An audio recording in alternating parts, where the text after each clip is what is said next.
On a daily basis, we may or may not have to ship an animal in or ship an animal out or move an animal from one area to another. So we would always have to find crates around the zoo.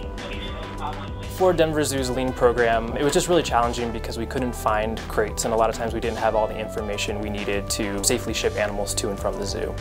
When you opened this door, you had a wall of crates here. You couldn't even get into this area to find a crate. To find the crate that we needed, we would have to ask multiple departments or try to hunt it down within our own department or around the zoo. And if we were lucky, we could find it. If not, then we would be trying to locate a new one, buy a new one.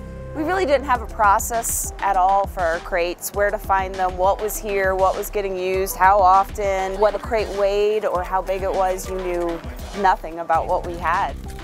When we didn't really know which crates we were using, we would have to measure them multiple times because sometimes there would be miscommunication between departments as far as what parts of the crate we were having to measure. There were often times where multiple people were having to go back and remeasure them.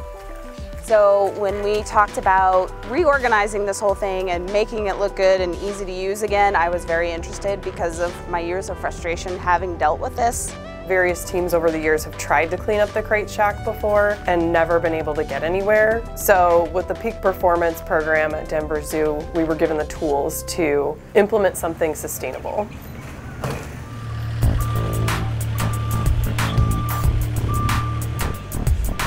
One of the tools that is my favorite is 6S, which is basically reorganizing a physical space.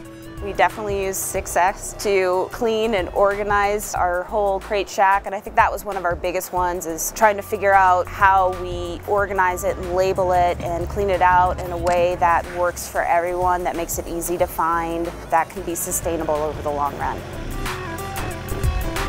We created stations for each area, so we had it labeled with like big crates go here, small crates go here, here's our demolition pile, here's our non-crate pile. Once we get them all cleaned and organized and labeled and numbered, then it's my job to kind of Tetris this puppy back in there.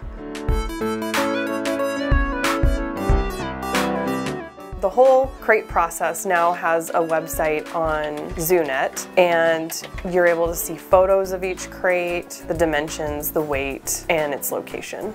It took us about 15 minutes to an hour to measure a crate in the past. Now you can go straight onto ZooNet and find all of those measurements right there at your fingertips, which should only take you 3 to 5 minutes.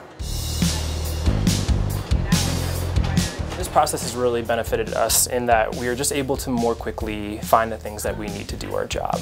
We are able to find crates, we know the condition they're in, how big they are for shipment, so it just helps take the process from lots of different people running around to making it a really centralized, easy process. I definitely feel like we're way more organized. I think it helps improve the reputation of Denver Zoo by being able to return other facilities' equipment in a timely manner. I love organization. I love having things like this, knowing how bad it's been for how long. To see it like this just really makes me happy. Sometimes I just like to open the crate shack door and wander around and just look at all of our hard work. It's been really beneficial for our animals. We've been able to free up a lot more time through process improvement and creating more efficiencies in our day, so we have more time to spend with the animals. Just in general, more time to provide better care for them.